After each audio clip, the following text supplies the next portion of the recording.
Donc, bonjour les amis, j'espère que vous allez bien. Pour ma part, ça va nickel. Aujourd'hui, on se retrouve pour une session back day et dans la vidéo, on peut voir qu'il est 9 heures et tout simplement, ben, on va voir ce que je mange pour déjeuner.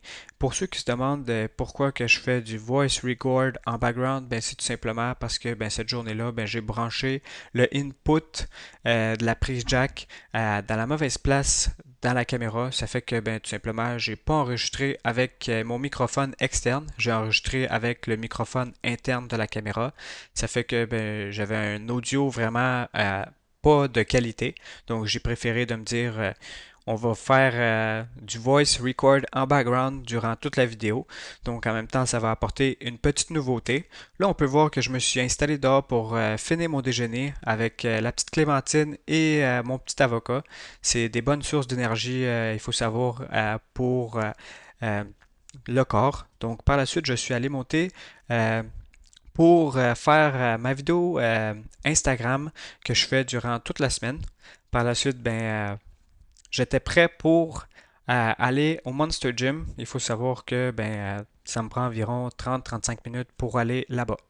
Donc, une fois arrivé au Monster, je commence avec la machine Lateral Pull Down. Et pour ceux qui ont remarqué, j'avais un poids de 25 livres dans les mains et je l'ai mis en dessous de la machine. C'est tout simplement pour m'adapter à la machine parce qu'il faut savoir que toutes les machines au gym, ils sont faites en général pour l'être humain, mais ça ne veut pas dire qu'ils sont faites pour ta morphologie. Donc, ce que je veux dire par là, c'est que nécessairement je suis pas une grande personne, donc pour moi, ben, de mettre un poids de 25 livres, ça va me permettre d'avoir un tout petit peu plus de hauteur.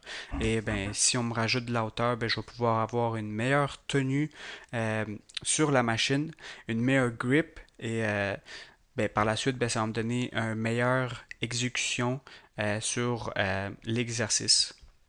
Donc, on peut voir que ben, tout simplement, j'ai fini mon petit réchauffement. Très important de se réchauffer tout le temps sur la machine, surtout que là, on était sur mon premier exercice pour le dos. Et là, on peut voir que ben, je fais un drop set. Des drop sets, je ne vais pas vous le cacher, j'en fais sur toutes mes séries, puis je le fais sur toutes mes exos.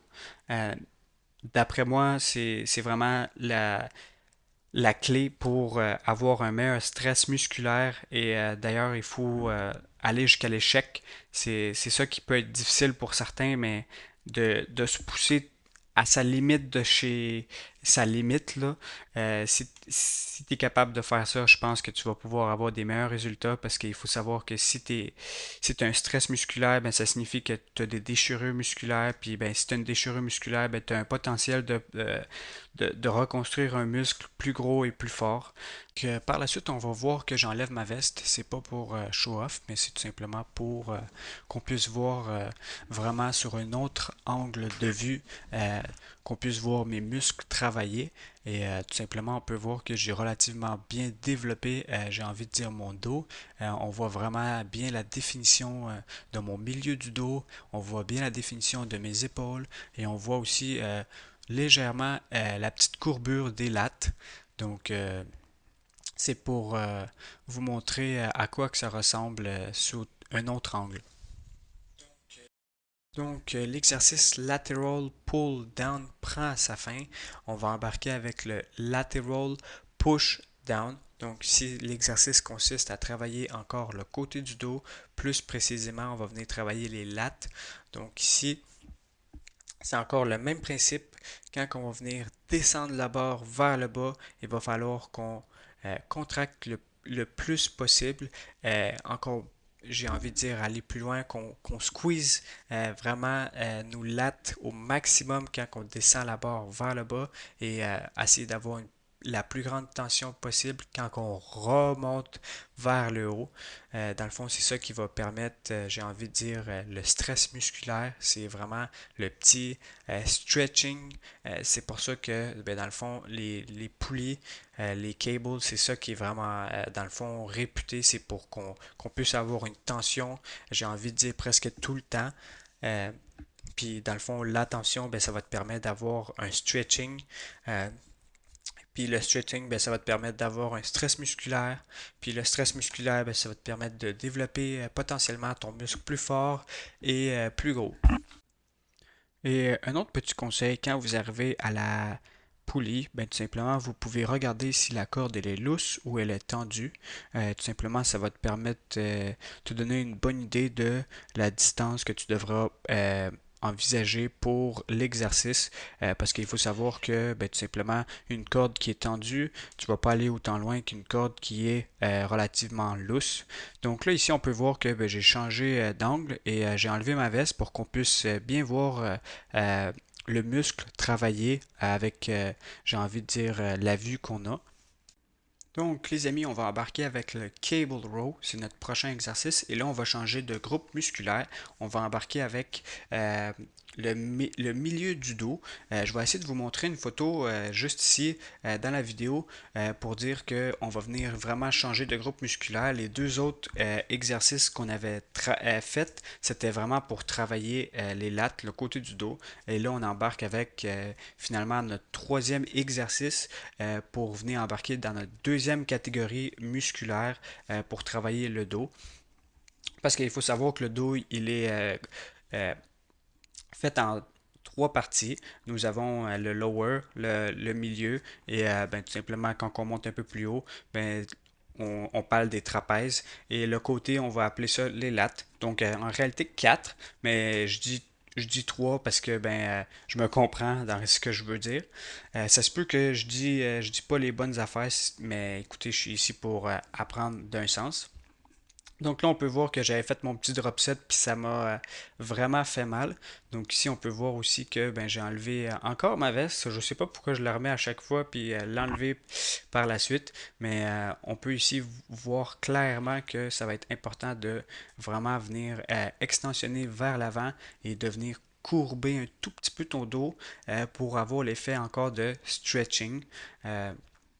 Donc ici, ce que j'aime, c'est qu'on peut vraiment voir que le dos est relativement bien développé. Donc à la fin de mon exercice, je vais vous montrer à quoi ressemble mon dos. Donc ici, on va faire un double bicep back et je pense honnêtement, j'ai relativement bien construit mon dos. Donc sur la prochaine angle, on peut vraiment constater que ça va être important de venir s'étirer, de venir s'extensionner par en avant, euh, de venir vraiment aller à son maximum d'étirement quand que tout simplement la corde va vouloir aller par en avant. Et les amis, dites-moi si vous aimez ce type de vidéo-là. En ce moment, je ne vais pas vous le cacher, je sors de ma zone de confort. C'est dans mes 6 vidéos, ça va être vraiment ma première vidéo que je vais parler durant toute la vidéo, qui est de 13 minutes. Je peux vous le confirmer que c'est relativement très pénible pour moi de parler pendant 13 minutes quand que toutes mes autres vidéos, je parlais durant seulement des petites séquences. Donc, écoutez, si vous aimez ce type de vidéo-là, que je décris mon workout puis que vous voyez mon workout de A à Z, ben écoutez, dites-moi les dans les commentaires, puis moi je vais pouvoir soit améliorer mon contenu, mais c'est sûr que je vais l'améliorer de toute façon, et ou en tout cas soit en faire davantage, mais je pourrais peut-être, c'est ça, regarder pour ça. Donc le prochain exercice, on embarque avec le T-Bar Row. Et là ici, ça va être notre deuxième exercice pour travailler le milieu du dos. Donc ici, ça va consister vraiment de prendre la barre et de venir tout simplement, j'ai envie de dire, s'incliner. En fait, parce que tu es obligé d'être incliné sur cette machine-là. Donc, j'ai envie de vous dire que ben, ça va être de garder le dos relativement droit et de venir un tout petit peu courbé par en avant pour avoir encore l'effet stretching, avoir l'effet d'étirement. Et ce que j'ai pu constater durant le montage vidéo, c'est que si on peut vraiment analyser un peu la vidéo, c'est que mes orteils lèvent du sol. Ça peut être un signe de surcharge ou un signe tout simplement de stabilité que j'ai pas. Donc, ce que je veux dire par là, c'est que si j'ai un manque de stabilité, ça signifie que tout simplement, je pense que la charge est un tout petit peu trop lourde. Au lieu de 45, j'aurais pu peut-être aller avec une 35. Mais écoutez, c'était la fin de mon workout.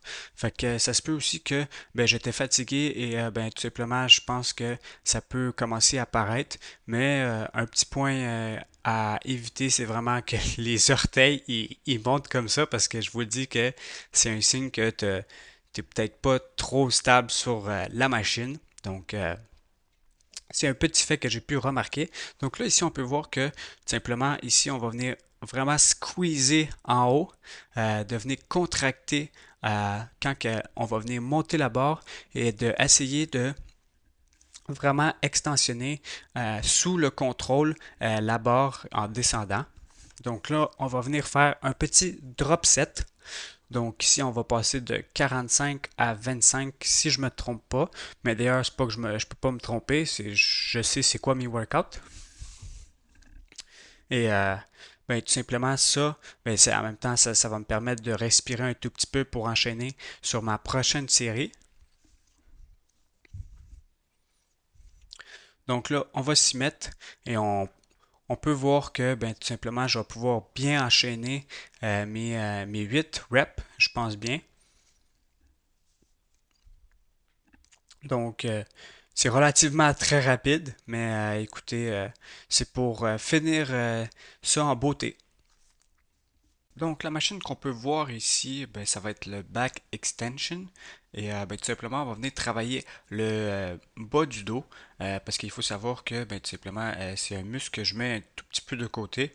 Mais les personnes qui font du RDL, puis les personnes qui font du deadlift, ben, il faut savoir que votre bas du dos il est relativement bien développé à cause des exercices que vous faites. Moi, je fais aucun des deux, donc je me suis dit je vais compenser avec au moins un exercice que je vais pouvoir travailler un tout petit peu mon bas du dos.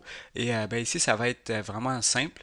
On va venir prendre le poids que vous voulez. Moi, je me suis pris un petit poids de 25 livres et par la suite, on va venir vraiment contracter quand on vient remonter la charge vers le haut avec nous. Et là, ben, on peut voir que je suis en train de souffrir parce que je me rappelle très bien que mes ischio-jambiers, mes hamstrings étaient en feu aussi quand j'avais fait cet exercice-là. Si je me trompe pas, ben, tout simplement, ben, je pense il aura fallu que je monte un tout petit peu, tout simplement, j'ai envie de dire, le petit coussin pour travailler plus mon bas du dos. Donc les amis, ici on est arrivé au posing. Je lave toujours les miroirs quand ils sont sales. Donc ici on peut les voir que je suis en train de les laver. Par la suite, on va embarquer avec le double bicep back et qui est relativement très propre. Ici, double bicep front. Et écoutez, si vous avez aimé cette vidéo, n'oubliez pas de lâcher un petit pouce bleu. Moi, ça vient me dire que, ok, ben, tu as aimé le contenu. Ça veut dire que je pourrais en faire d'autres. Si vous avez des commentaires à dire, n'hésitez pas à le dire dans la barre des commentaires. Si vous voulez le partager pour que d'autres mondes puissent le voir, n'hésitez pas non plus. Sur cela, on se voit à la prochaine. Peace out.